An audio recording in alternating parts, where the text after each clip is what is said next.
Laws by Plato, Book 6, translated by Benjamin Jowett.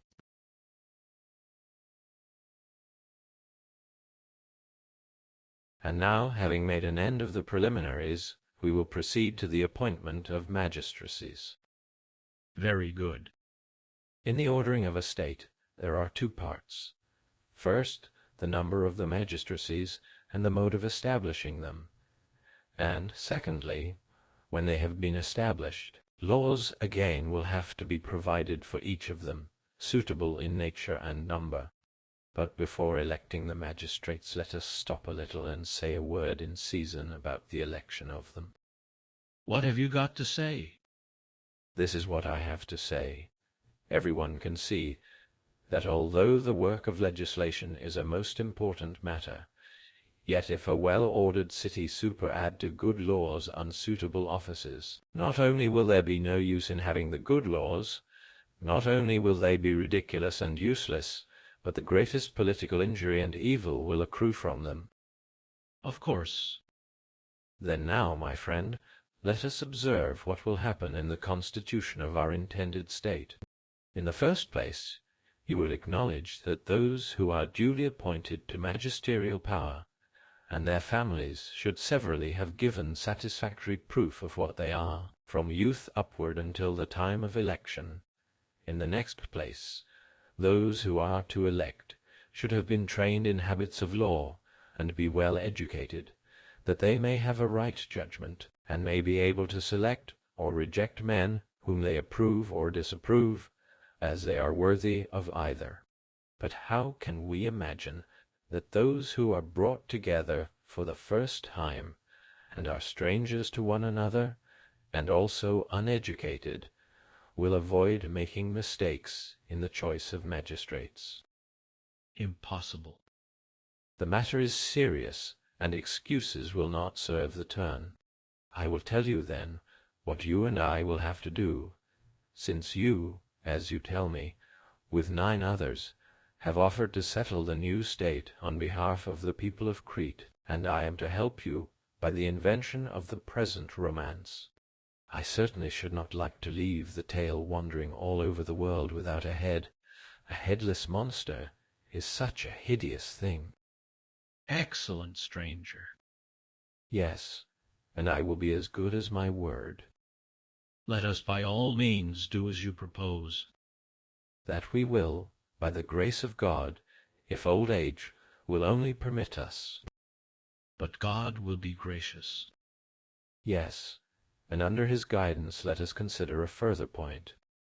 What is it? Let us remember what a courageously mad and daring creation this our city is. What had you in your mind when you said that? I had in my mind the free and easy manner in which we are ordaining that the inexperienced colonists shall receive our laws. Now a man need not be very wise, Cleinias, in order to see that no one can easily receive laws at their first imposition. But if we could anyhow wait until those who have been imbued with them from childhood, and have been nurtured in them, and become habituated to them, take their part in the public elections of the state, I say, if this could be accomplished, and rightly accomplished by any way or contrivance, then I think that there would be very little danger, at the end of the time, of a state thus trained not being permanent. A reasonable supposition. Then let us consider if we can find any way out of the difficulty, for I maintain, Cleinias, that the Cnosians, above all the other Cretans, should not be satisfied with barely discharging their duty to the colony, but they ought to take the utmost pains to establish the offices which are first created by them in the best and surest manner. Above all, this applies to the selection of the guardians of the law, who must be chosen first of all, and with the greatest care. The others are of less importance. What method can we devise of electing them? This will be the method. Sons of the Cretans, I shall say to them, inasmuch as the Cnosians have precedence over the other states, they should, in common with those who join this settlement, choose a body of 37 in all, 19 of them being taken from the settlers, and the remainder from the citizens of Knossos.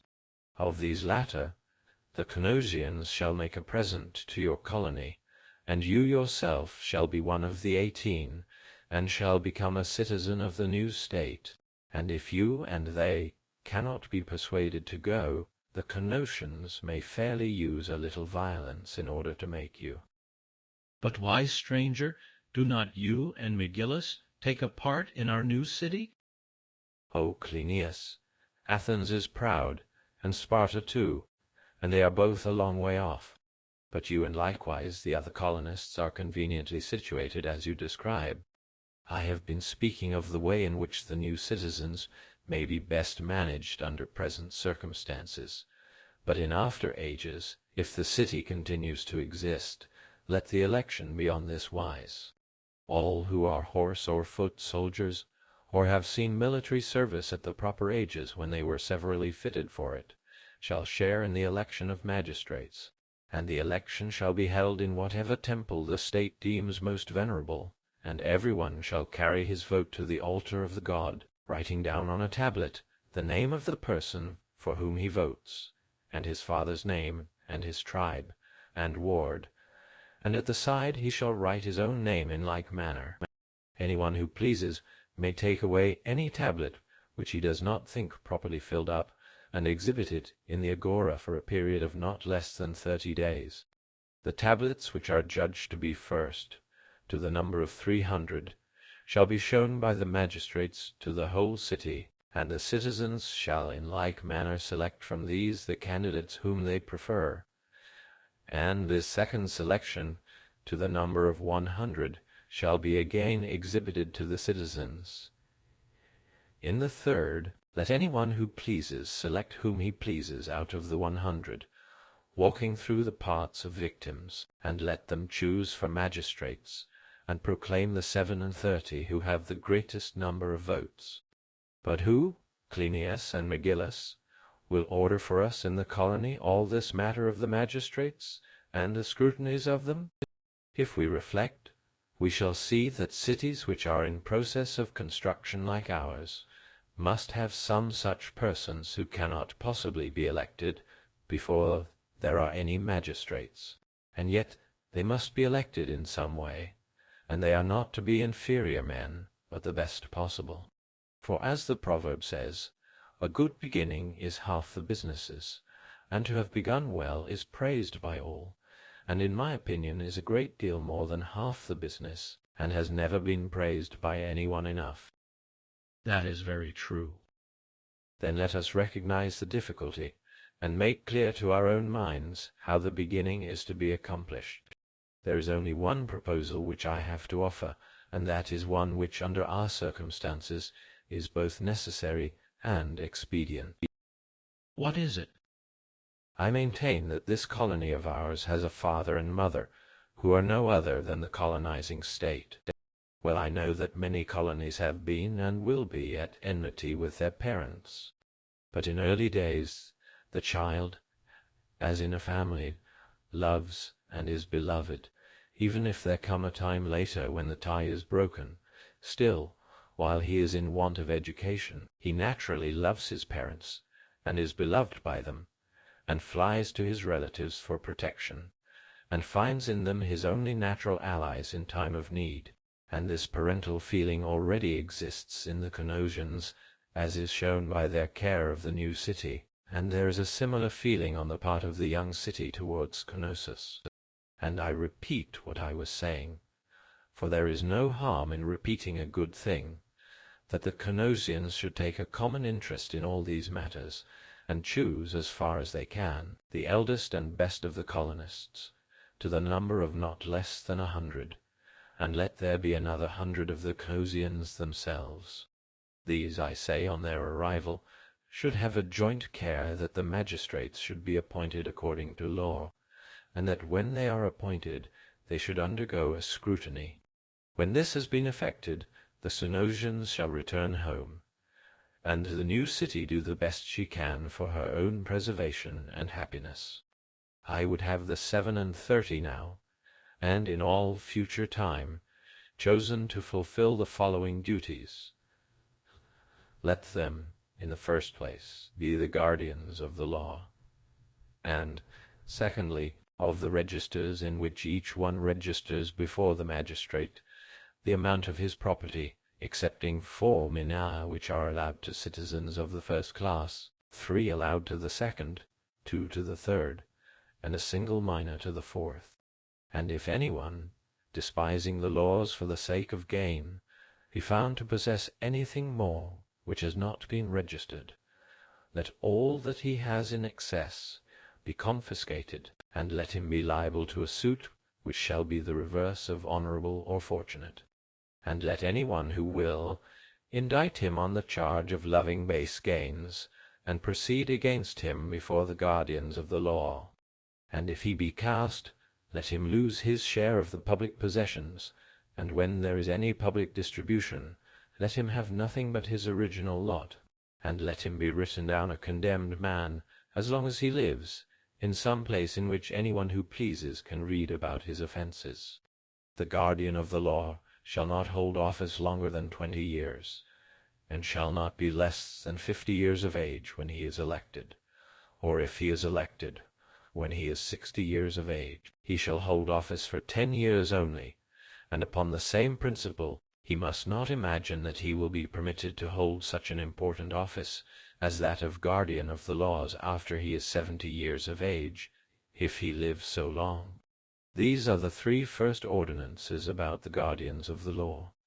As the work of legislation progresses, each law in turn will assign to them their further duties. And now we may proceed in order to speak of the election of other officers, for generals have to be elected, and these again must have their ministers, commanders, and colonels of horse, and commanders of brigades of foot, who would be more rightly called by their popular name of brigadiers. The guardians of the law shall propose as generals men who are natives of the city, and a selection from the candidates proposed shall be made by those who are or have been of the age for military service. And if one who is not proposed is thought by somebody to be better than one who is, let him name whom he prefers in the place of whom, and make oath that he is better, and propose him, and whichever of them is approved by vote shall be admitted to the final selection, and the 3 who have the greatest number of votes shall be appointed generals and superintendents of military affairs, after previously undergoing a scrutiny like the guardians of the law.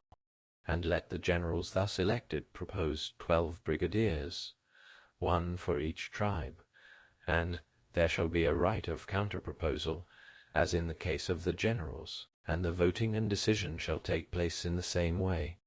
Until the prytanes and council are elected, the guardians of the law shall convene the assembly in some holy spot which is suitable to the purpose, placing the hoplites by themselves, and the cavalry by themselves, and in a 3rd division all the rest of the army. All are to vote for the generals, and for the colonels of horse, but the brigadiers are to be voted for only by those who carry shields. Let the body of cavalry choose phylarchs for the generals, but captains of light troops, or archers, or any other division of the army, shall be appointed by the generals for themselves. There only remains the appointment of officers of cavalry. These shall be proposed by the same persons who proposed the generals, and the election and the counter-proposal of other candidates shall be arranged in the same way as in the case of the generals, and let the cavalry vote, and the infantry look on at the election. The 2 who have the greatest number of votes shall be the leaders of all the horse. Disputes about the voting may be raised once or twice, but if the dispute be raised a 3rd time, the officers who preside at the several elections shall decide. The council shall consist of 30 multiplied by 12 members. 360 will be a convenient number for subdivision. If we divide the whole number into 4 parts of 90 each, we get 90 councillors for each class.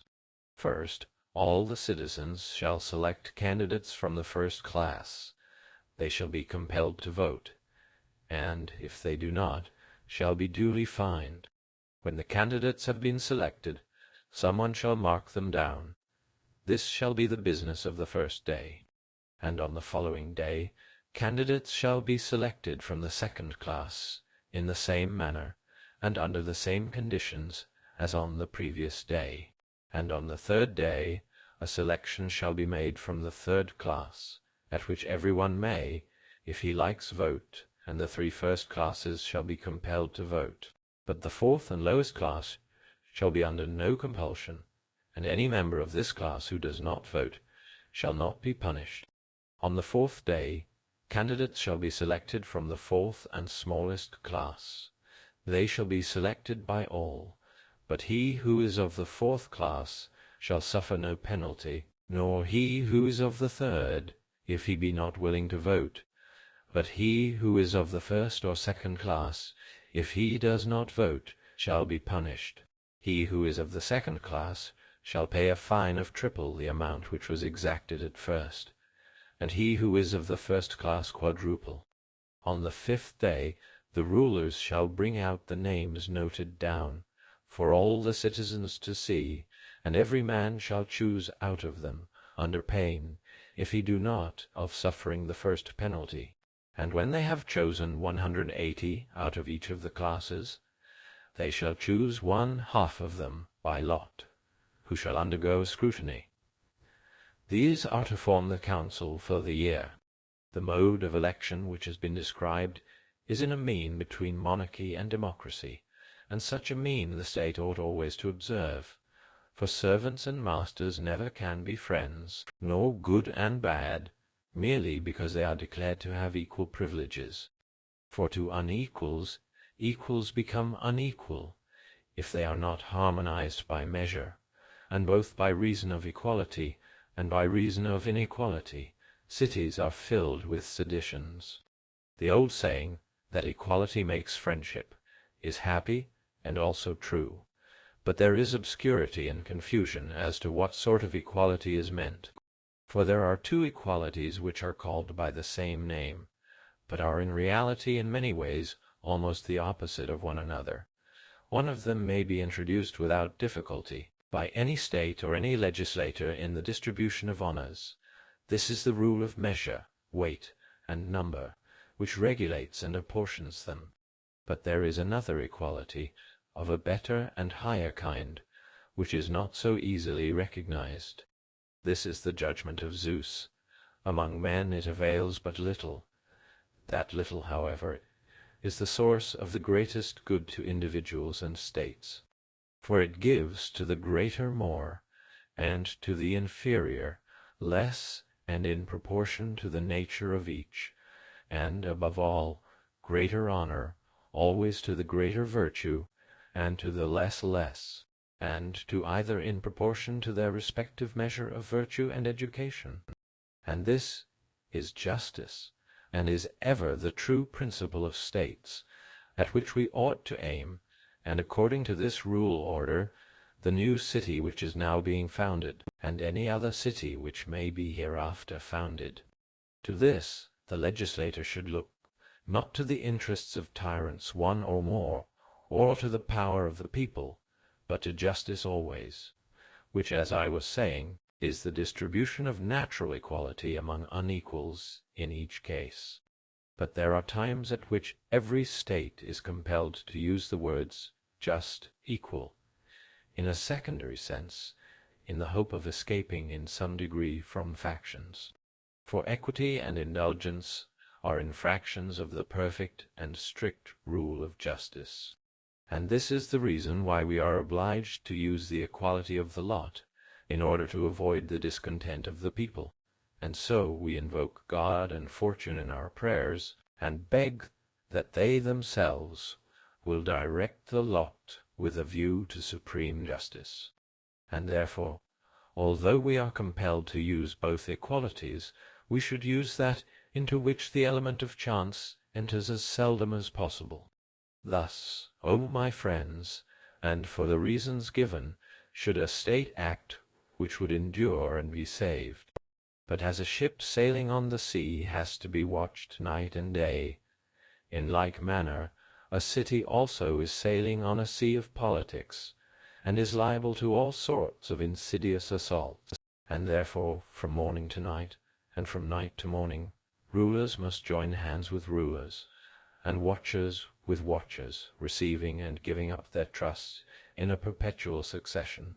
Now a multitude can never fulfill a duty of this sort with anything like energy.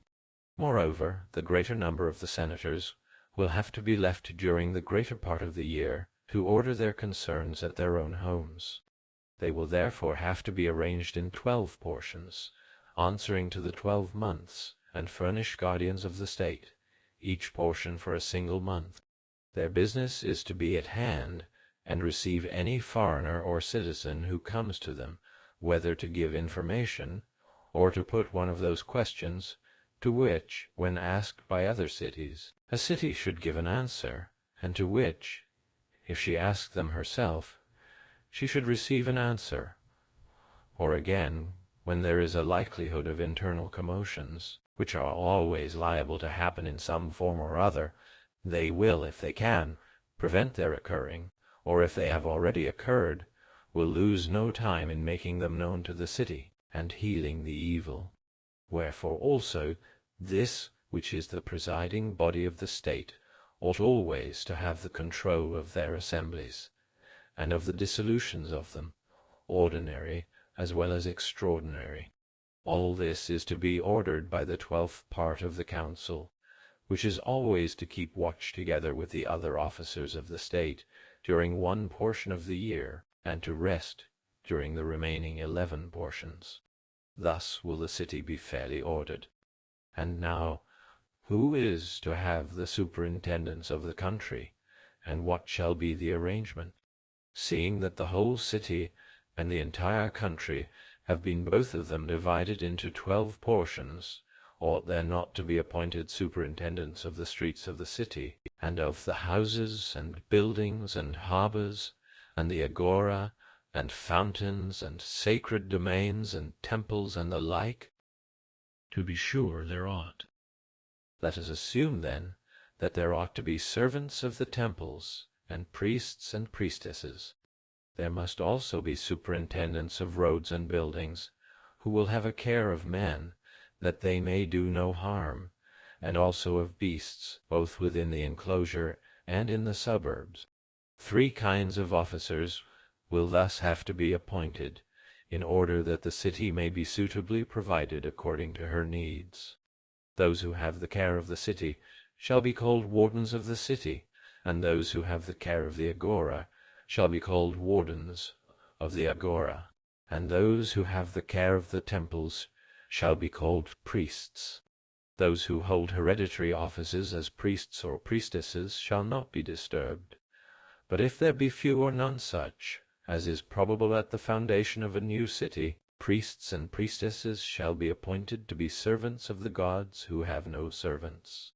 Some of our officers shall be elected, and others appointed by lot, those who are of the people, and those who are not of the people, mingling in a friendly manner in every place and city, that the state may be as far as possible of one mind. The officers of the temples shall be appointed by lot. In this way their election will be committed to God, that he may do what is agreeable to him.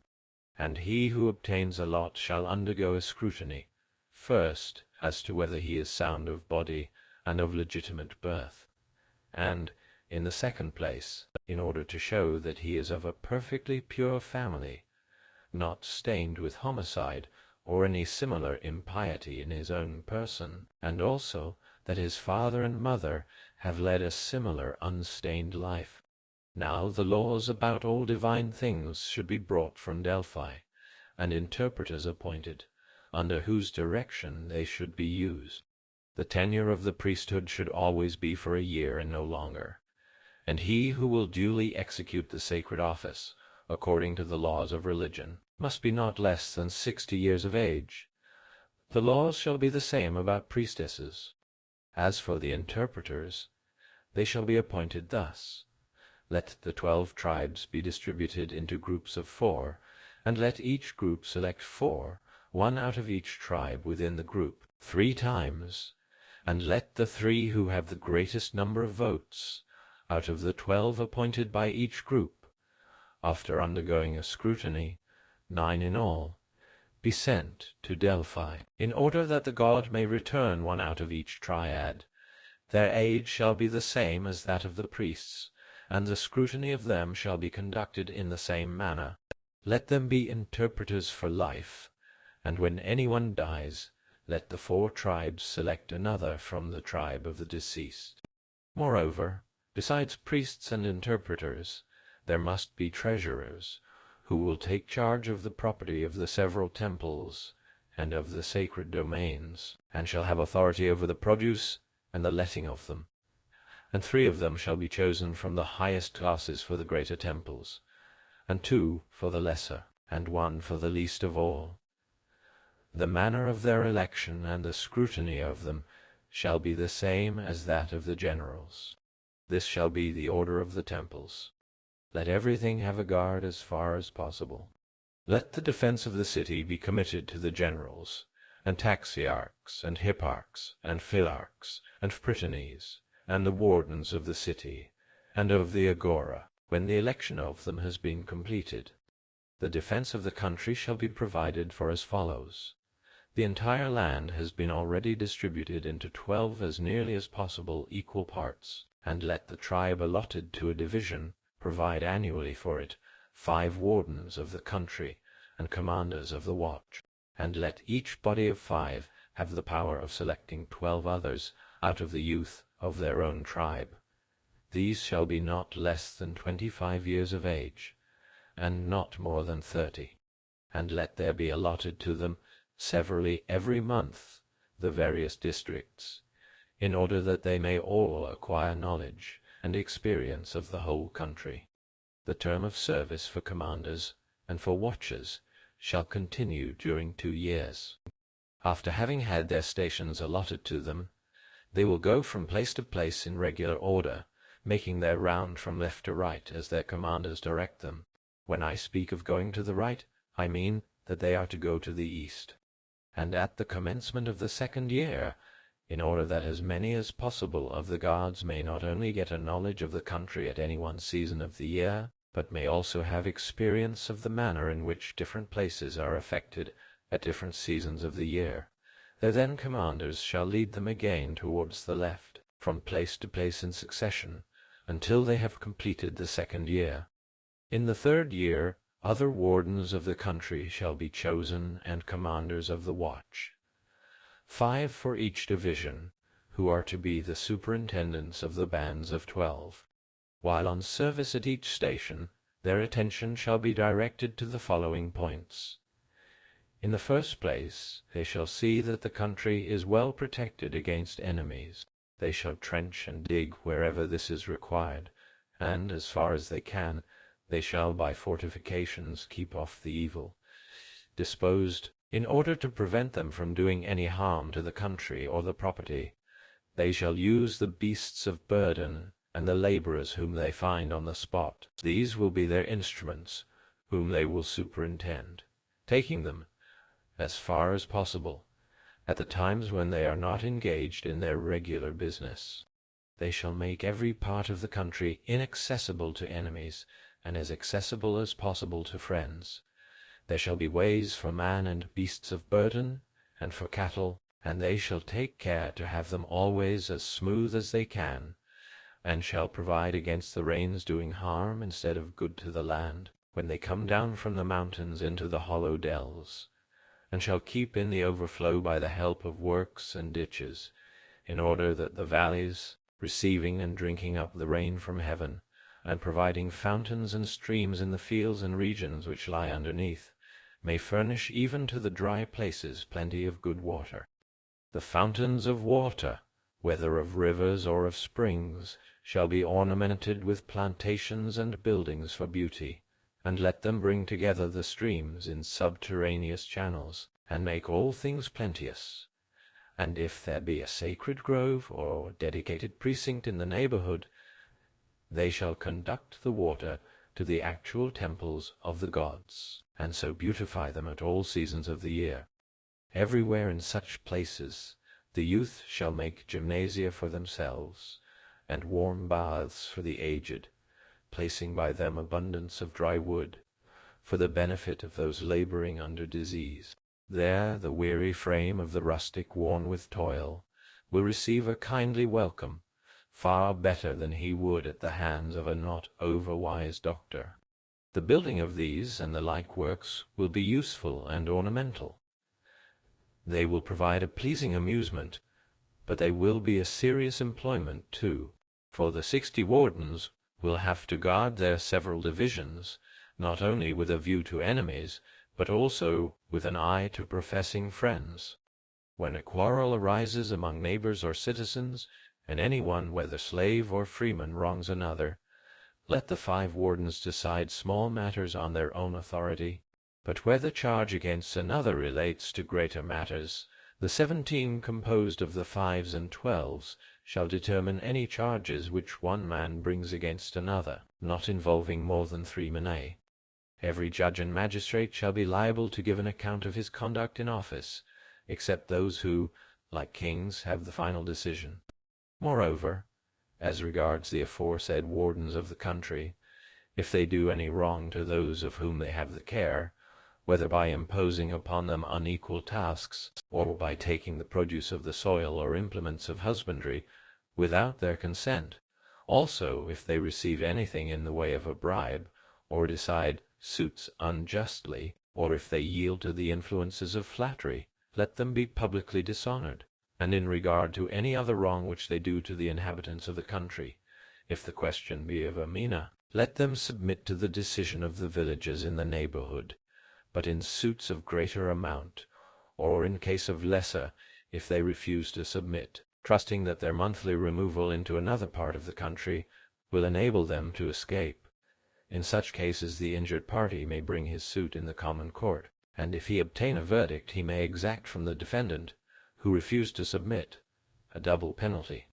The wardens and the overseers of the country, while on their 2 years' service, shall have common meals at their several stations, and shall all live together, and he who is absent from the common meal, or sleeps out, if only for 1 day or night, unless by order of his commanders, or by reason of absolute necessity, if the 5 denounce him and inscribe his name in the agora, as not having kept his guard, let him be deemed to have betrayed the city, as far as lay in his power, and let him be disgraced and beaten with impunity by anyone who meets him and is willing to punish him.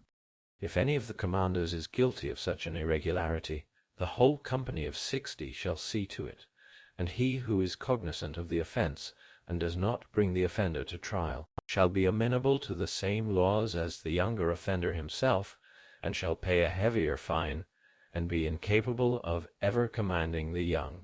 The guardians of the law are to be careful inspectors of these matters, and shall either prevent or punish offenders.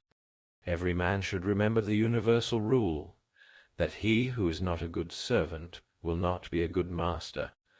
A man should pride himself more upon serving well than upon commanding well, first upon serving the laws, which is also the service of the gods, in the second place upon having served ancient and honorable men in the days of his youth. Furthermore, during the 2 years in which any one is a warden of the country, his daily food ought to be of a simple and humble kind. When the 12 have been chosen, let them and the 5 meet together, and determine that they will be their own servants, and, like servants, will not have other slaves and servants for their own use, neither will they use those of the villagers and husbandmen for their private advantage, but for the public service only, and in general they should make up their minds to live independently by themselves, servants of each other and of themselves. Further, at all seasons of the year, summer and winter alike, let them be under arms and survey minutely the whole country. Thus they will at once keep guard, and at the same time acquire a perfect knowledge of every locality. There can be no more important kind of information than the exact knowledge of a man's own country, and for this, as well as for more general reasons of pleasure and advantage, hunting with dogs and other kinds of sports should be pursued by the young. The service to whom this is committed may be called the secret police or wardens of the country. The name does not much signify, but everyone who has the safety of the state at heart will use his utmost diligence in this service. After the wardens of the country, we have to speak of the election of wardens of the agora and of the city. The wardens of the country were 60 in number, and the wardens of the city will be 3, and will divide the 12 parts of the city into 3.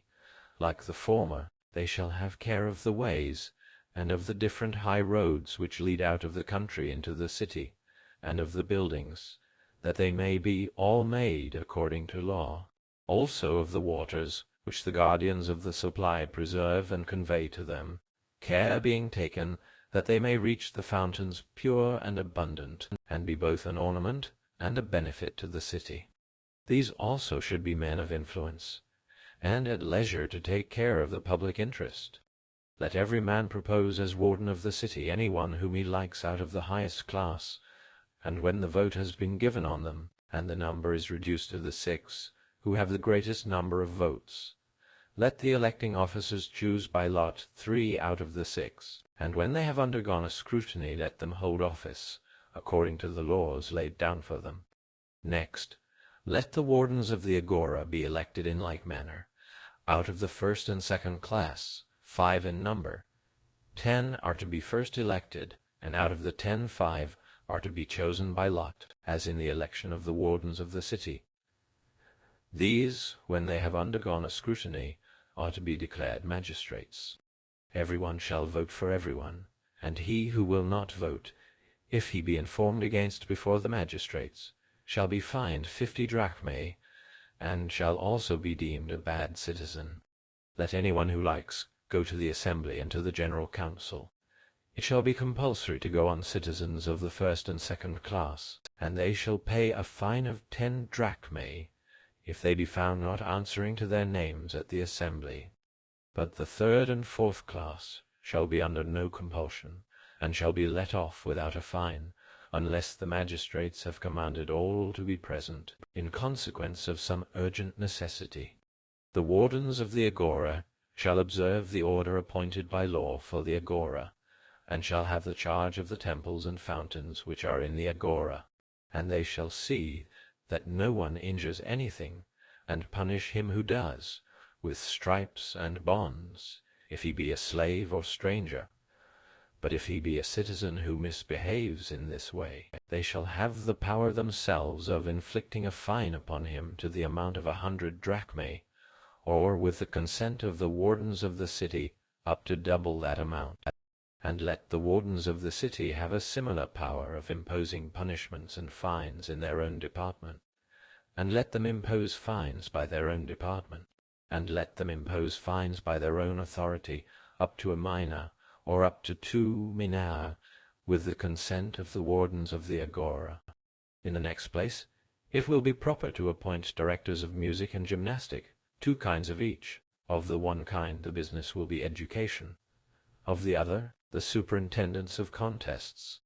In speaking of education, the law means to speak of those who have the care of order and instruction in gymnasia and schools, and of the going to school, and of school buildings for boys and girls. And in speaking of contests, the law refers to the judges of gymnastics and of music. These again are divided into 2 classes, the one having to do with music, the other with gymnastics, and the same who judge of the gymnastic contests of men shall judge of horses. But in music there shall be 1 set of judges of solo singing and of imitation, I mean of rhapsodists, players on the harp, the flute, and the like, and another who shall judge of choral song. First of all, we must choose directors for the choruses of boys, and men and maidens, whom they shall follow in the amusement of the dance, and for our other musical arrangements. 1 director will be enough for the choruses, and he should be not less than 40 years of age. 1 director will also be enough to introduce the solo singers, and to give judgment on the competitors, and he ought not to be less than 30 years of age. The director and manager of the choruses shall be elected after the following manner. Let any persons who commonly take an interest in such matters go to the meeting, and be fined if they do not go. The guardians of the law shall judge of their fault. But those who have no interest shall not be compelled. The elector shall propose as director someone who understands music, and he in the scrutiny may be challenged on the one part by those who say he has no skill, and defended on the other hand by those who say that he has. 10 are to be elected by vote, and he of the 10 who is chosen by lot shall undergo a scrutiny, and lead the choruses for a year according to law. And in like manner, the competitor who wins the lot shall be leader of the solo and concert music for that year, and he who is thus elected shall deliver the award to the judges. In the next place, we have to choose judges in the contests of horses and of men. These shall be selected from the third, and also from the second class of citizens, and 3 first classes shall be compelled to go to the election, but the lowest may stay away with impunity, and let there be 3 elected by lot out of the 20 who have been chosen previously, and they must also have the vote and approval of the examiners. But if anyone is rejected in the scrutiny at any ballot or decision, others shall be chosen in the same manner, and undergo a similar scrutiny. There remains the minister of the education of youth, male and female. He too will rule according to law. One such minister will be sufficient, and he must be 50 years old, and have children lawfully begotten, both boys and girls by preference, at any rate, one or the other. He who is elected, and he who is the elector, should consider that of all the great offices of state, this is the greatest. For the first shoot of any plant, if it makes a good start towards the attainment of its natural excellence, has the greatest effect on its maturity. And this is not only true of plants, but of animals wild and tame, and also of men. Man, as we say, is a tame or civilized animal. Nevertheless, he requires proper instruction, and a fortunate nature, and then of all animals he becomes the most divine and most civilized. But if he be insufficiently or ill-educated, he is the most savage of earthly creatures. Wherefore the legislator ought not to allow the education of children to become a secondary or accidental matter. In the first place, he who would be rightly provident about them should begin by taking care that he is elected, who of all the citizens is in every way best. Him the legislator shall do his utmost to appoint guardian and superintendent.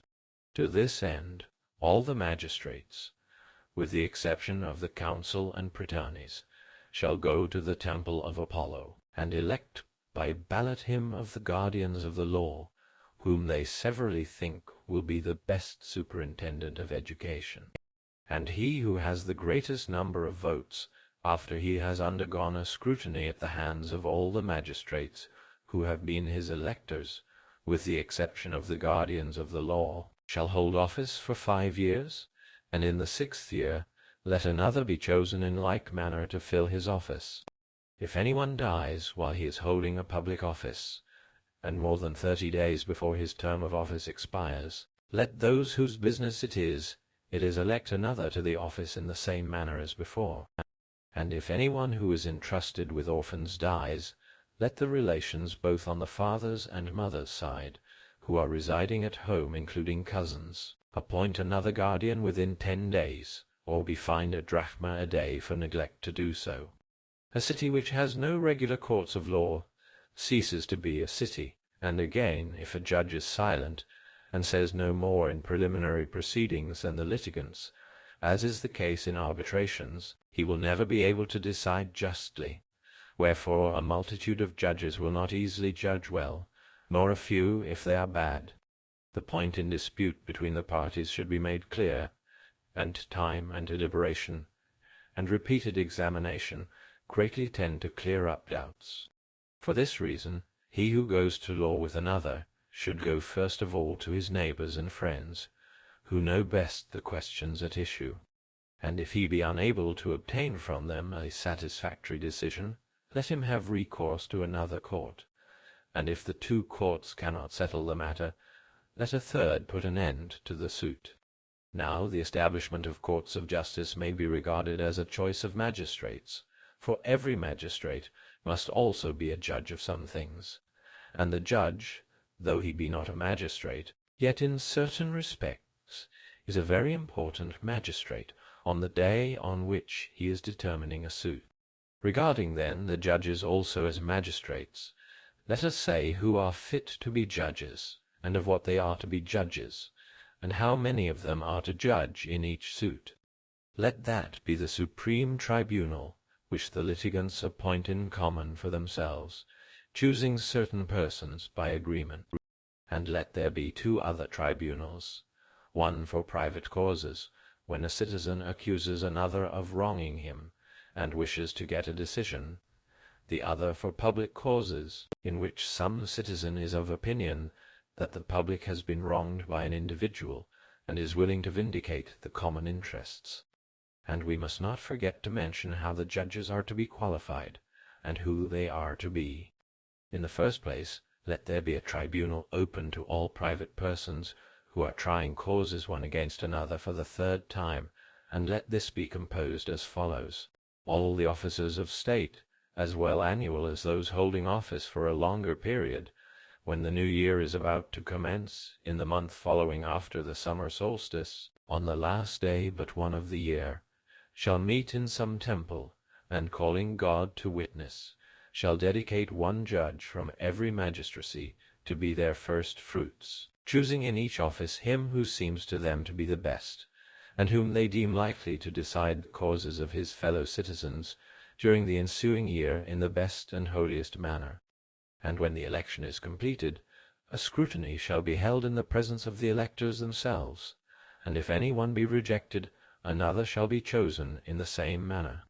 Those who have undergone the scrutiny shall judge the causes of those who have declined the inferior courts, and shall give their vote openly.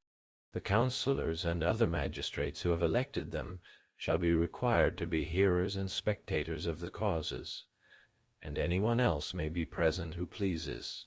If one man charges another with having intentionally decided wrong, let him go to the guardians of the law and lay his accusation before them, and he who is found guilty in such a case shall pay damages to the injured party equal to half the injury. But if he shall appear to deserve a greater penalty, the judges shall determine what additional punishment he shall suffer, and how much more he ought to pay to the public treasury, and to the party who brought the suit. In the judgment of offences against the state, the people ought to participate, for when anyone wrongs the state, all are wronged, and may reasonably complain if they are not allowed to share in the decision. Such causes ought to originate with the people, and they ought also to have the final decision of them, but the trial of them shall take place before 3 of the highest magistrates, upon whom the plaintiff and the defendant shall agree, and if they are not able to come to an agreement themselves, the council shall choose one of the 2 proposed. And in private suits too, as far as is possible, all should have a share, for he who has no share in the administration of justice is apt to imagine that he has no share in the state at all. And for this reason there shall be a court of law in every tribe, and the judges shall be chosen by lot. They shall give their decisions at once, and shall be inaccessible to entreaties. The final judgment shall rest with that court which, as we maintain, has been established in the most incorruptible form of which human things admit. This shall be the court established for those who are unable to get rid of their suits, either in the courts of neighbors or of the tribes. Thus much of the courts of law, which, as I was saying, cannot be precisely defined either as being or not being offices. A superficial sketch has been given of them, in which some things have been told and others omitted. For the right place of an exact statement of the laws respecting suits, under their several heads, will be at the end of the body of legislation. Let us then expect them at the end. Hitherto our legislation has been chiefly occupied with the appointment of offices. Perfect unity and exactness, extending to the whole and every particular of political administration, cannot be attained to the full until the discussion shall have a beginning, middle, and end, and is complete in every part. At present we have reached the election of magistrates, and this may be regarded as a sufficient termination of what preceded. And now there need no longer be any delay or hesitation in beginning the work of legislation. I like what you have said, stranger, and I particularly like your manner of tacking on the beginning of your new discourse to the end of the former one. Thus far, then, the old men's rational pastime has gone off well. You mean, I suppose, their serious and noble pursuit? Perhaps, but I should like to know whether you and I are agreed about a certain thing. About what thing? You know, the endless labor which painters expend upon their pictures. They are always putting in or taking out colors, or whatever be the term which artists employ. They seem as if they would never cease touching up their works, which are always being made brighter and more beautiful.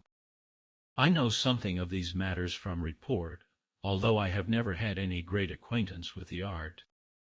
No matter. We may make use of the illustration notwithstanding.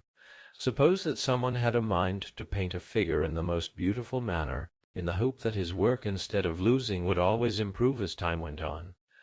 Do you not see that, being immortal, unless he leaves someone to succeed him who will correct the flaws which time may introduce, and be able to add what is left imperfect through the defect of the artist, and who will further brighten up and improve the picture, all his great labor will last but a short time. True. And is not the aim of the legislator similar? First, he desires that his laws should be written down with all possible exactness. In the second place, as time goes on, and he has made an actual trial of his decrees, will he not find omissions? Do you imagine that there ever was a legislator so foolish as not to know that many things are necessarily omitted, which someone coming after him must correct? If the constitution and the order of government is not to deteriorate, but to improve in the state which he has established. Assuredly, that is the sort of thing which everyone would desire. And if anyone possesses any means of accomplishing this by word or deed, or has any way, great or small, by which he can teach a person to understand how he can maintain and amend the laws, he should finish what he has to say, and not leave the work incomplete. By all means. And is not this what you and I have to do at the present moment? What have we to do? As we are about to legislate, and have chosen our guardians of the law, and are ourselves in the evening of life, and they, as compared with us, are young men, we ought not only to legislate for them, but to endeavor to make them not only guardians of the law, but legislators themselves, as far as this is possible. Certainly, if we can. At any rate, we must do our best. Of course. We will say to them, O friends and saviors of our laws, in laying down any law, there are many particulars which we shall omit, and this cannot be helped. At the same time, we will do our utmost to describe what is important, and will give an outline which you shall fill up, and I will explain on what principle you are to act. Megillus and Cleinias and I have often spoken to one another touching these matters, and we are of opinion that we have spoken well, and we hope that you will be of the same mind with us, and become our disciples, and keep in view the things which, in our united opinion, the legislator and guardian of the law ought to keep in view. There was one main point about which we were agreed, that a man's whole energies throughout life should be devoted to the acquisition of the virtue proper to a man, whether this was to be gained by study or habit, or some mode of acquisition or desire or opinion or knowledge, and this applies equally to men and women, old and young. The aim of all should always be such as I have described. Anything which may be an impediment, the good man ought to show that he utterly disregards. And if at last necessity plainly compels him to be an outlaw from his native land, rather than bow his neck to the yoke of slavery, and be ruled by inferiors, and he has to fly, an exile he must be, and endure all such trials, rather than accept another form of government, which is likely to make men worse. These are our original principles. And do you now, fixing your eyes upon the standard of what a man and a citizen ought or ought not to be, praise and blame the laws, blame those which have not this power of making the citizen better, but embrace those which have, and with gladness receive and live in them, bidding a long farewell to other institutions which aim at goods, as they are termed, of a different kind. Let us proceed to another class of laws, beginning with their foundation in religion. And we must first return to the number 5040.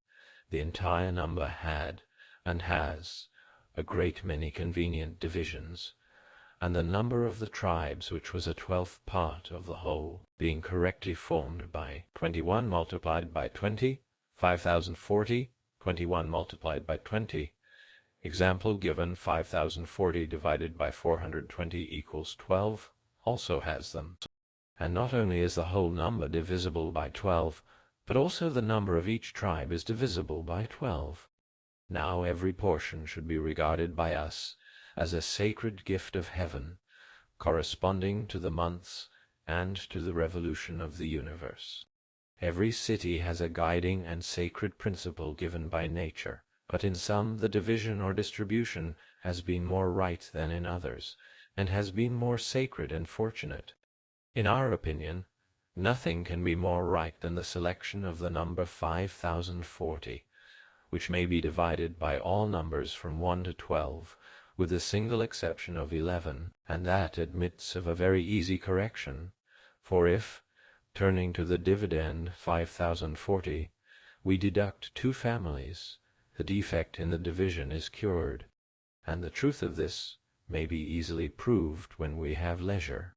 But for the present, trusting to the mere assertion of this principle, let us divide the state, and assigning to each portion some god or son of a god, let us give them altars and sacred rites, and at the altars let us hold assemblies for sacrifice twice in the month, 12 assemblies for the tribes, and 12 for the city, according to their divisions, the first in honor of the gods and divine things, and the second to promote friendship and better acquaintance, as the phrase is, and every sort of good fellowship with one another.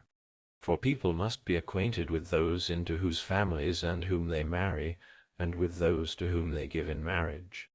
In such matters, as far as possible, a man should deem it all important to avoid a mistake, and with this serious purpose let games be instituted in which youths and maidens shall dance together, seeing one another, and being seen naked, at a proper age, and on a suitable occasion, not transgressing the rules of modesty.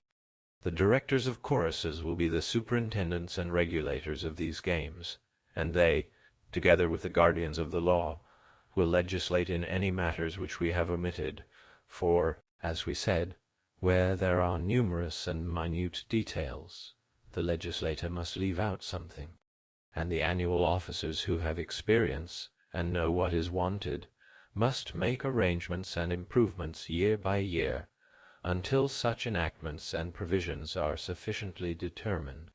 A 10 years' experience of sacrifices and dances, if extending to all particulars, will be quite sufficient, and if the legislator be alive, they shall communicate with him, but if he be dead, then the several officers shall refer the omissions which come under their notice to the guardians of the law, and correct them until all is perfect, and from that time there shall be no more change, and they shall establish and use the new laws with the others which the legislator originally gave them, and of which they are never, if they can help, to change aught, or, if some necessity overtakes them, the magistrates must be called into council, and the whole people, and they must go to all the oracles of the gods. And if they are all agreed, in that case they may make the change. But if they are not agreed, by no manner of means, and any one who dissents shall prevail, as the law ordains. Whenever any one over 25 years of age, having seen and been seen by others, believes himself to have found a marriage connection, which is to his mind, and suitable for the procreation of children, let him marry if he be still under the age of 35 years. But let him first hear how he ought to seek after what is suitable and appropriate. For, as Cleinias says, every law should have a suitable prelude. You recollect at the right moment, stranger, and do not miss the opportunity which the argument affords of saying a word in season. I thank you. We will say to him who is born of good parents, O my son, you ought to make such a marriage as wise men would approve. Now they would advise you neither to avoid a poor marriage, nor specially to desire a rich one, but if other things are equal, always to honor inferiors, and with them to form connections. This will be for the benefit of the city, and of the families which are united. For the equable and symmetrical tends infinitely more to virtue than the unmixed. And he who is conscious of being too headstrong, and carried away more than is fitting in all his actions, ought to desire to become the relation of orderly parents. And he who is of the opposite temper ought to seek the opposite alliance. Let there be one word concerning all marriages. Every man shall follow, not after the marriage which is most pleasing to himself, but after that which is most beneficial to the state. For somehow every one is by nature prone to that which is likest to himself, and in this way the whole city becomes unequal in property and in disposition, and hence there arise in most states the very results which we least desire to happen. Now, to add to the law an express provision, not only that the rich man shall not marry into the rich family, nor the powerful into the family of the powerful, but that the slower natures shall be compelled to enter into marriage with the quicker, and the quicker with the slower, may awaken anger as well as laughter in the minds of many. For there is a difficulty in perceiving that the city ought to be well mingled, like a cup, in which the maddening wine is hot and fiery, but when chastened by a soberer god, receives a fair associate, and becomes an excellent and temperate drink. Yet in marriage no one is able to see that the same result occurs. Wherefore also the law must let alone such matters, but we should try to charm the spirits of men into believing the equability of their children's disposition to be of more importance than equality in excessive fortune when they marry. And him who is too desirous of making a rich marriage we should endeavor to turn aside by reproaches, not, however, by any compulsion of written law. Let this, then, be our exhortation concerning marriage, and let us remember what was said before, that a man should cling to immortality, and leave behind him children's children to be the servants of God in his place forever. All this and much more may be truly said by way of prelude about the duty of marriage. But if a man will not listen, and remains unsocial and alien among his fellow citizens, and is still unmarried at 35 years of age, let him pay a yearly fine. He who of the highest class shall pay a fine of 100 drachmae, and he who is of the second class a fine of 70 drachmae. The third class shall pay 60 drachmae, and the fourth 30 drachmae, and let the money be sacred to Hera. He who does not pay the fine annually shall owe 10 times the sum, which the treasurer of the goddess shall exact, and if he fails in doing so, let him be answerable, and give an account of the money at his audit. He who refuses to marry shall be thus punished in money, and also be deprived of all honor which the younger show to the elder. Let no young man voluntarily obey him, and, If he attempt to punish anyone, let everyone come to the rescue and defend the injured person, and he who is present and does not come to the rescue shall be pronounced by the law to be a coward and a bad citizen. Of the marriage portion I have already spoken, and again I say for the instruction of poor men, that he who neither gives nor receives a dowry on account of poverty has a compensation, for the citizens of our state are provided with the necessaries of life, and wives will be less likely to be insolent, and husbands to be mean and subservient to them on account of property. And he who obeys this law will do a noble action, but he who will not obey, and gives or receives more than 50 drachmae as the price of the marriage garments, if he be of the lowest, or more than a mina, or a mina, and a half, if he be of the third or second classes, or 2 minae if he be of the highest class, shall owe to the public treasury a similar sum, and that which is given or received shall be sacred to Hera and Zeus. And let the treasurers of these gods exact the money, as was said before about the unmarried, that the treasurers of Hera were to exact the money, or pay the fine themselves. The betrothal by a father shall be valid in the 1st degree, that by a grandfather in the 2nd degree, and in the 3rd degree, betrothal by brothers who have the same father. But if there are none of these alive, the betrothal by a mother shall be valid in like manner.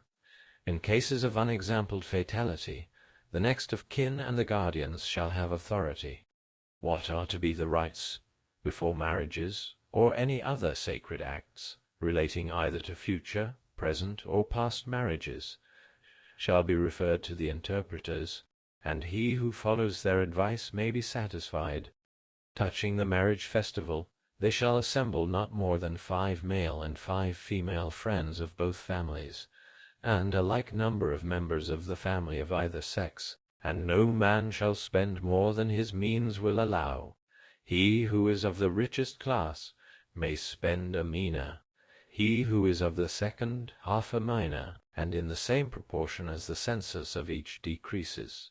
All men shall praise him who is obedient to the law, but he who is disobedient shall be punished by the guardians of the law as a man wanting in true taste, and uninstructed in the laws of bridal song. Drunkenness is always improper, except at the festivals of the god who gave wine, and peculiarly dangerous when a man is engaged in the business of marriage. At such a crisis of their lives, a bride and bridegroom ought to have all their wits about them. They ought to take care that their offspring may be born of reasonable beings. For on what day or night heaven will give them increase, who can say? Moreover, they ought not to be getting children when their bodies are dissipated by intoxication, but their offspring should be compact and solid, quiet and compounded properly, whereas the drunkard is all abroad in all his actions, and beside himself both in body and soul. Wherefore also the drunken man is bad and unsteady in sowing the seed of increase, and is likely to beget offspring who will be unstable and untrustworthy, and cannot be expected to walk straight either in body or mind. Hence, during the whole year and all his life long, and especially while he is begetting children, he ought to take care and not intentionally do what is injurious to health, or what involves insolence and wrong, for he cannot help leaving the impression of himself on the souls and bodies of his offspring, and he begets children in every way inferior. And especially on the day and night of marriage should a man abstain from such things. For the beginning, which is also a god dwelling in man, preserves all things, if it meet with proper respect from each individual. He who marries is further to consider that one of the 2 houses in the lot is the nest and nursery of his young, and there he is to marry and make a home for himself, and bring up his children, going away from his father and mother. For in friendships there must be some degree of desire, in order to cement and bind together diversities of character, but excessive intercourse, not having the desire which is created by time, insensibly dissolves friendships from a feeling of satiety. Wherefore a man and his wife shall leave to his and her father and mother their own dwelling places, and themselves go as to a colony, and dwell there, and visit and be visited by their parents. And they shall beget and bring up children, handing on the torch of life from one generation to another, and worshipping the gods according to law forever. In the next place, we have to consider what sort of property will be most convenient. There is no difficulty either in understanding or acquiring most kinds of property, but there is great difficulty in what relates to slaves, and the reason is that we speak about them in a way which is right and which is not right, for what we say about our slaves is consistent and also inconsistent with our practice about them. I do not understand, stranger, what you mean. I am not surprised, Megillus, for the state of the Helots among the Lacedaemonians is of all Hellenic forms of slavery the most controverted and disputed about, some approving and some condemning it. There is less dispute about the slavery which exists among the Heracleots, who have subjugated the Mariandynians, and about the Thessalian Penestae. Looking at these and the like examples, what ought we to do concerning property and slaves? I made a remark in passing, which naturally elicited a question about my meaning from you. It was this: we know that all would agree that we should have the best and most attached slaves whom we can get. For many a man has found his slaves better in every way than brethren or sons, and many times they have saved the lives and property of their masters and their whole house. Such tales are well known. To be sure. But may we not also say that the soul of the slave is utterly corrupt, and that no man of sense ought to trust them? And the wisest of our poets, speaking of Zeus, says, "Far, seeing Zeus takes away half the understanding of men whom the day of slavery subdues." Different persons have got these two different notions of slaves in their minds. Some of them utterly distrust their servants, and, as if they were wild beasts, chastise them with goads and whips, and make their souls 3 times, or rather many times, as slavish as they were before, and others do just the opposite. True. Then what are we to do in our own country, stranger, seeing that there are such differences in the treatment of slaves by their owners? Well, Cleinias, there can be no doubt that man is a troublesome animal, and therefore he is not very manageable, nor likely to become so, when you attempt to introduce the necessary division of slave, and freeman, and master. That is obvious. He is a troublesome piece of goods, as has been often shown by the frequent revolts of the Messenians, and the great mischiefs which happen in states, having many slaves who speak the same language, and the numerous robberies and lawless life of the Italian banditti, as they are called. A man who considers all this is fairly at a loss. 2 remedies alone remain to us: not to have the slaves of the same country, nor, if possible, speaking the same language. In this way they will more easily be held in subjection. Secondly, we should tend them carefully, not only out of regard to them, but yet more out of respect to ourselves. And the right treatment of slaves is to behave properly to them, and to do to them, if possible, even more justice than to those who are our equals. For he who naturally and genuinely reverences justice, and hates injustice, is discovered in his dealings with any class of men to whom he can easily be unjust. And he who in regard to the natures and actions of his slaves is undefiled by impiety and injustice, will best sow the seeds of virtue in them. And this may be truly said of every master and tyrant, and of every other having authority in relation to his inferiors. Slaves ought to be punished as they deserve, and not admonished as if they were freemen, which will only make them conceited. The language used to a servant ought always to be that of a command, and we ought not to jest with them, whether they are males or females.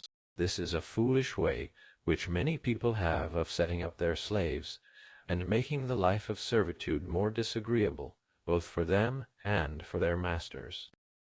True. Now that each of the citizens is provided, as far as possible, with a sufficient number of suitable slaves who can help him in what he has to do, we may next proceed to describe their dwellings. Very good. The city being new and hitherto uninhabited, care ought to be taken of all the buildings, and the manner of building each of them, and also of the temples and walls.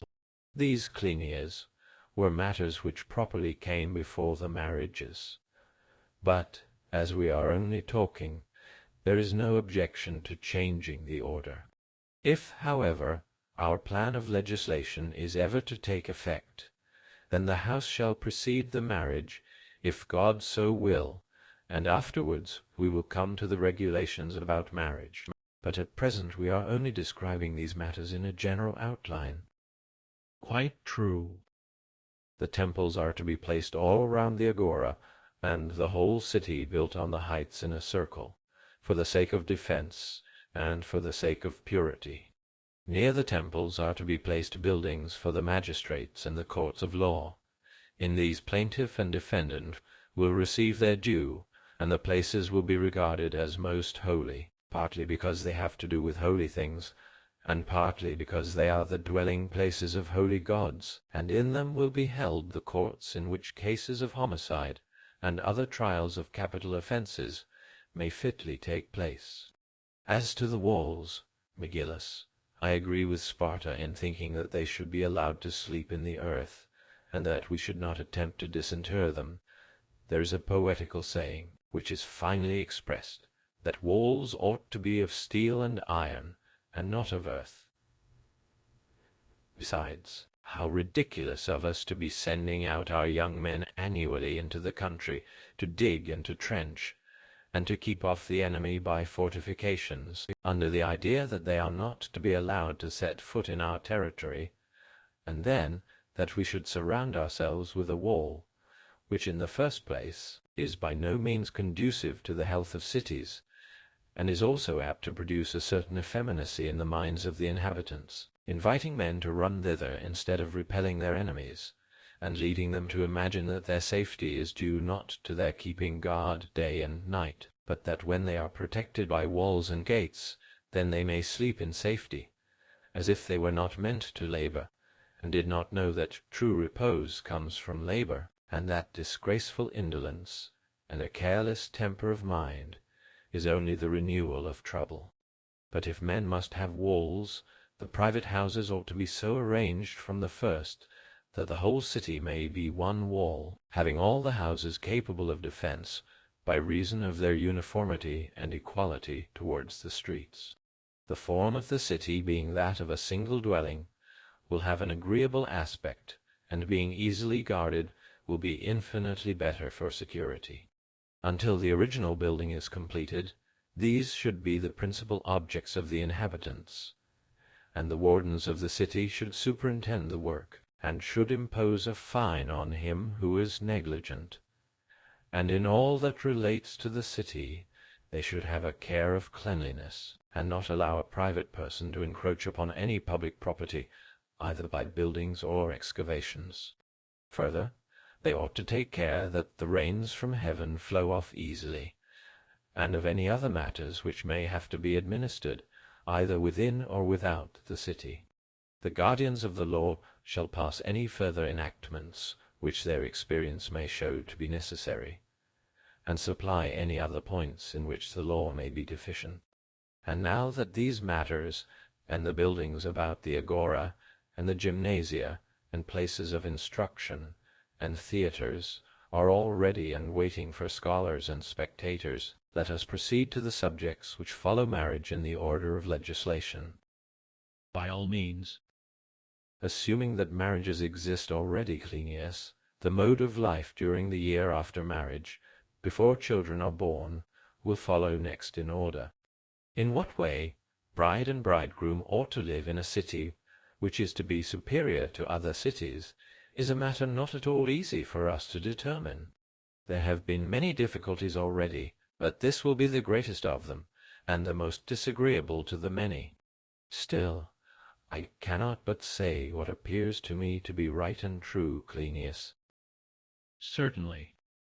He who imagines that he can give laws for the public conduct of states, while he leaves the private life of citizens wholly to take care of itself, who thinks that individuals may pass the day as they please, and that there is no necessity of order in all things.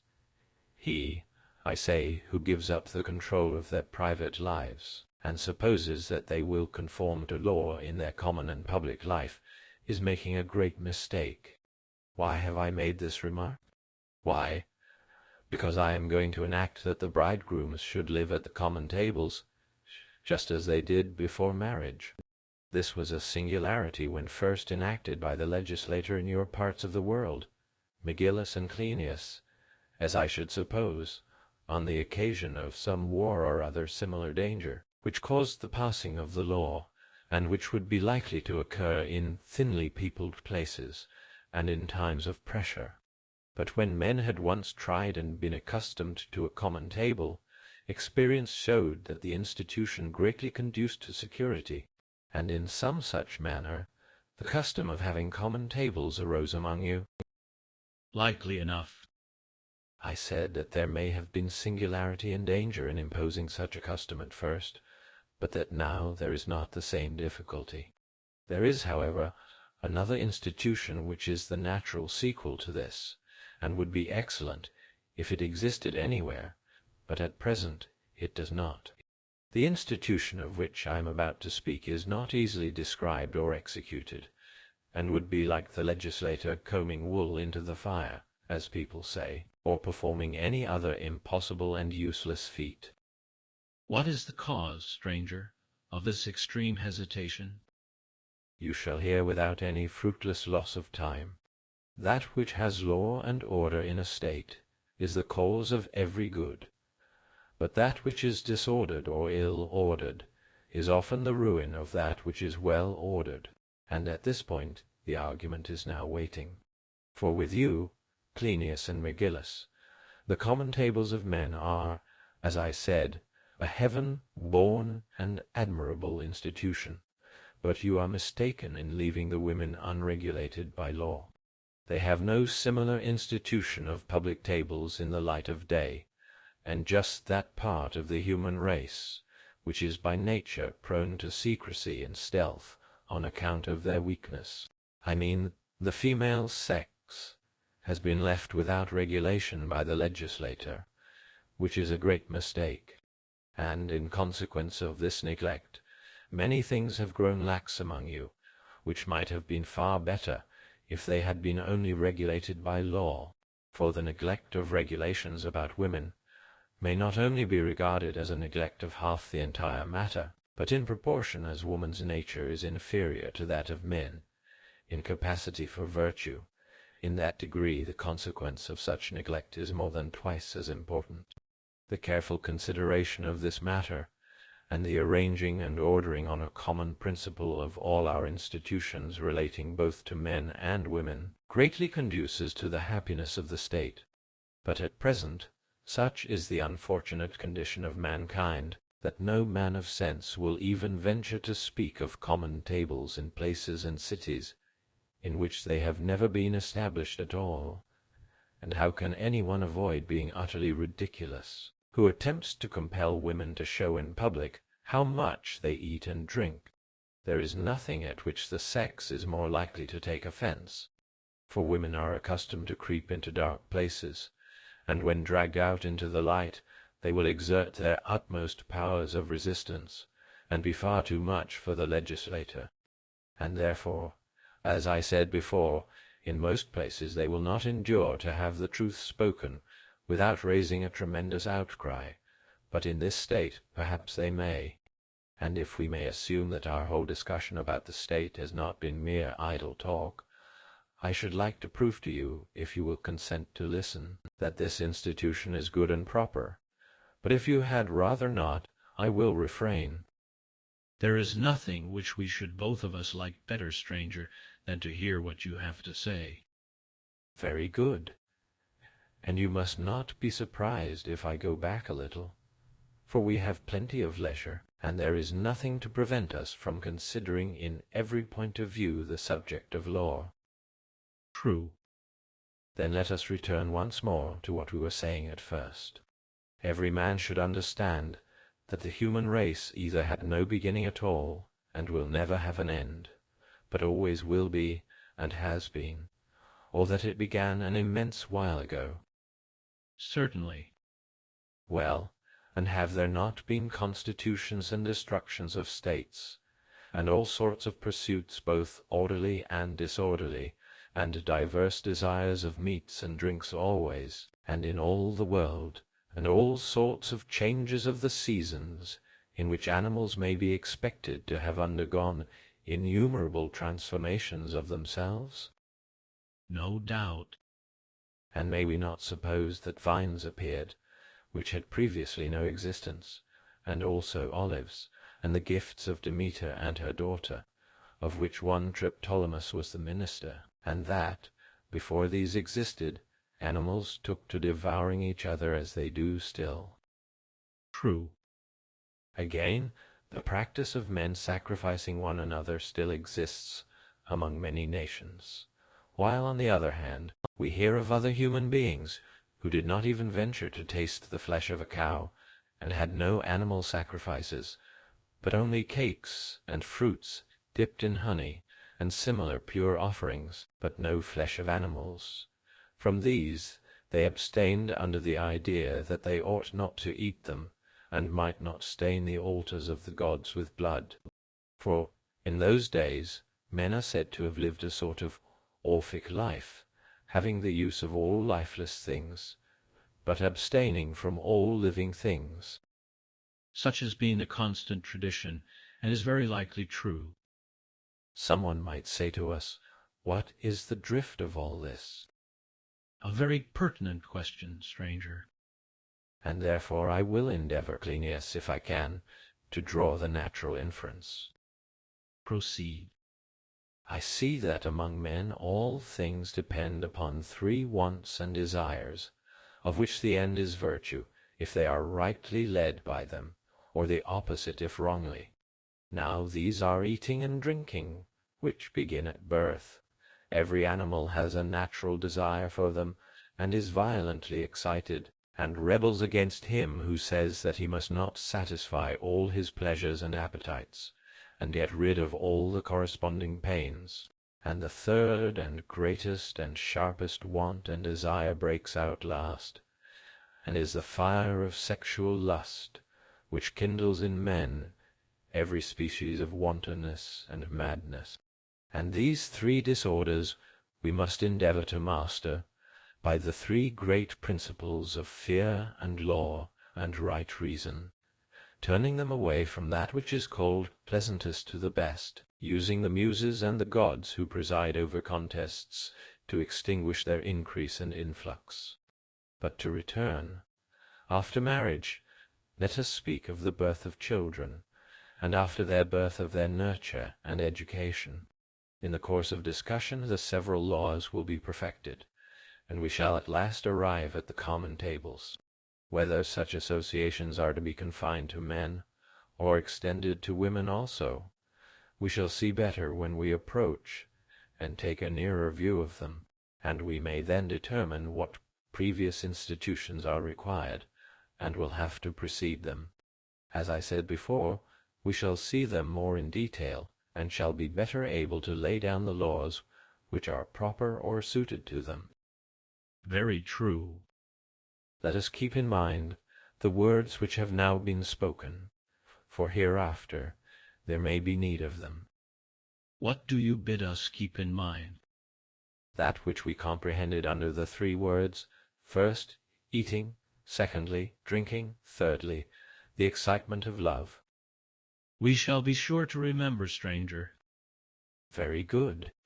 Then let us now proceed to marriage, and teach persons in what way they shall beget children, threatening them, if they disobey, with the terrors of the law.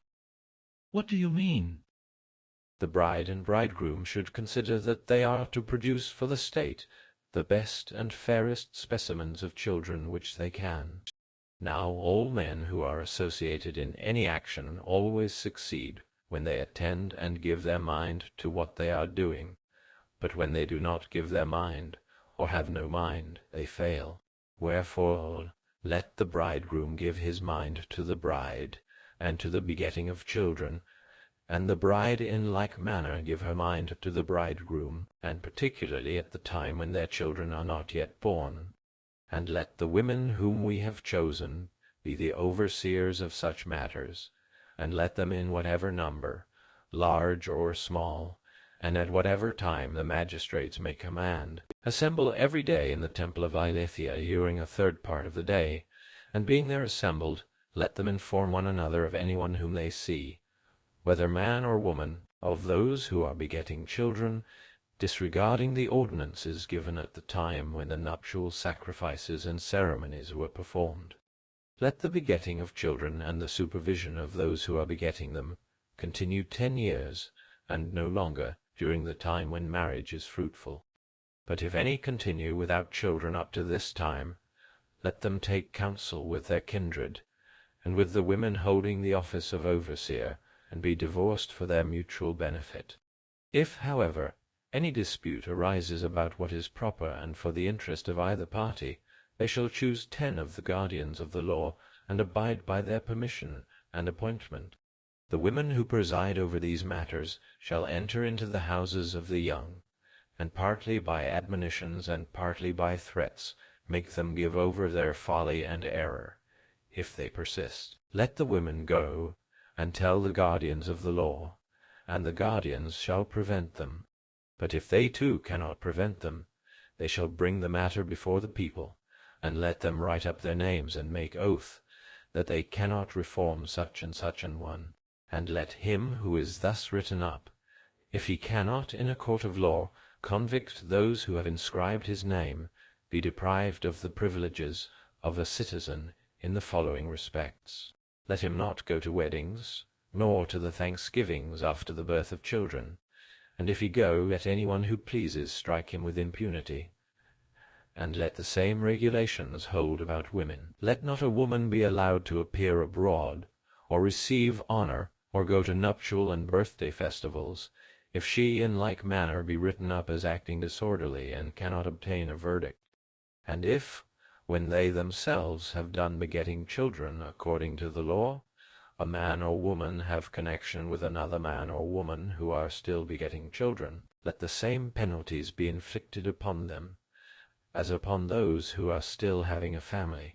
And when the time for procreation has passed, let the man or woman who refrains in such matters be held in esteem, and let those who do not refrain be held in the contrary of esteem, that is to say, disesteem.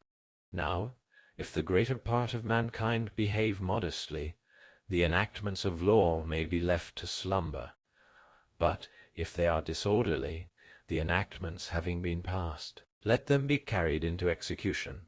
To every man the first year is the beginning of life, and the time of birth ought to be written down in the temples of their fathers as the beginning of existence to every child, whether boy or girl. Let every phratria have inscribed on a whited wall the names of the successive archons by whom the years are reckoned, and near to them let the living members of the phratria be inscribed, and when they depart life, let them be erased. The limit of marriageable ages for a woman shall be from 16 to 20 years at the longest, for a man from 30 to 35 years, and let a woman hold office at 40, and a man at 30 years. Let a man go out to war from 20 to 60 years, and for a woman, if there appear any need to make use of her in military service, let the time of service be after she shall have brought forth children up to 50 years of age, and let regard be had to what is possible and suitable to each.